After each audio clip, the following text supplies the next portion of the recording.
Morning. How's everybody doing? If you're new to the channel, then welcome, guys. Welcome. If you're not new here, welcome back, guys. Welcome back. I hope you're all happy, healthy, doing the things you love with the people that you love doing it or them with. If you wouldn't mind, guys, it's a very short video today, but do me a favor and tap that massage the subscribe button if you haven't already, and elbow drop that notification bell so that you can be alerted every time we drop new content onto the channel. Today's topic is about the Frankfurt game. I'm going to be doing my preview show, Tottenham Walk, tomorrow about that, but I just want to drop a quick thought out there to you guys regarding what do we do if Harry Kane is injured. I know that there's a lot of noise out that he took a knock on his ankle, he rolled his ankle in the later stages of the Brighton game, was seen hobbling off, was taken off the pitch in the 89th minute, so that I guess that can count as a substitution in the stat book. Or maybe he was injured and we don't know. This morning I've woken up to seeing mixed reports. Some people saying he's fine and he'll be no problem at all. Others saying he's 50-50.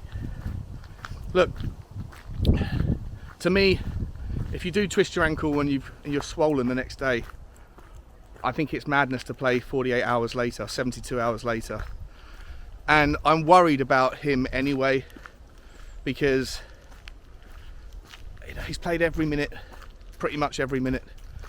And look, he's our talisman, right? He scored 8 goals from 9 games. I said this yesterday. If it wasn't for Erling Haaland scoring almost 2 goals a game, everyone would be waxing lyrical about the fact that Harry Kane could easily get over 30 goals this season if he keeps up his current rate. But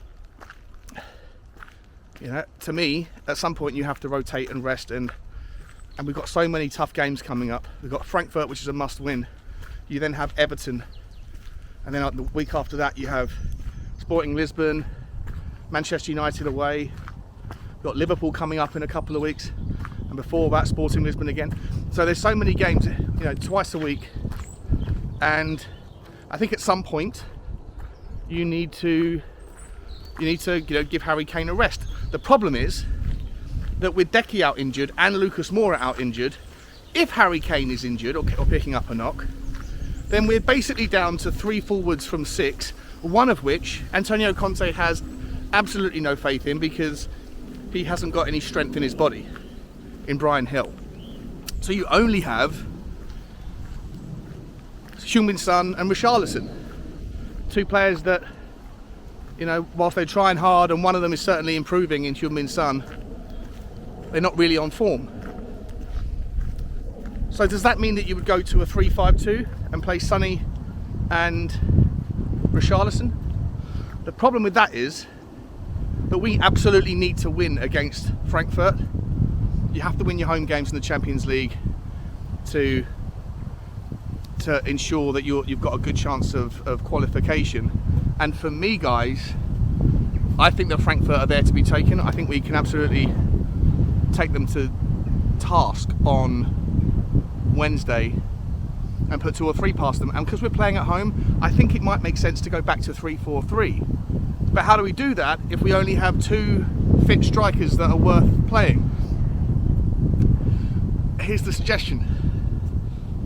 Could you put Perisic at left wing forward, Sonny on the right, and Richarlison in the number 9? We haven't really seen Richarlison play in the 9, and Richarlison doesn't work on the right, he hasn't really worked on the left, and he was brought in as a substitute for Kane. At least that's what most of us thought.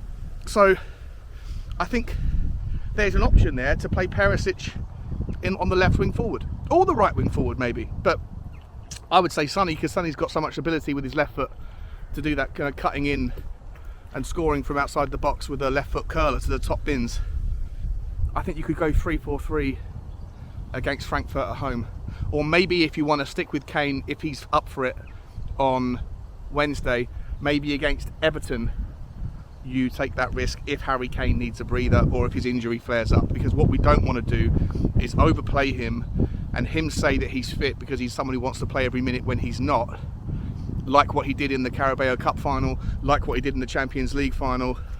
Rushed back, played poorly, and the team was to the detriment of the team to have that scenario play out the way it did, in my opinion. And I don't want to see Harry Kane pick up and sustain a longer term injury because he's playing injured this week. So for me, you can either go to 3-5-2 and just play Sonny and Richarlison and then kind of stick to the same sort of thing as we've seen against Brighton, but I think that isn't really necessary against Frankfurt or really against Everton. At home, the 3-4-3 works. We've got a 100% home record playing 3-4-3. I think if it's not broke, don't fix it in the home matches, and it's just how you go about doing that. And for me, I think the most obvious option, if Harry Kane's not fit for one of those games, is to play Perisic on the left, Sonny on the right, and Richarlison up top. I'm just thinking about it.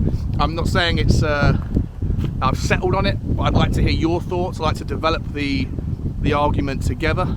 Let me know if you think it's mad or if you think it could work, or if there's a reason why it absolutely wouldn't work, and then we can build or realign the correct pathway together. That's it from me. It was a quick one. I promised you it was a quick one, and it was. Ladies and gentlemen, like, share and subscribe. I'll see you next time, and as always, guys, bye bye.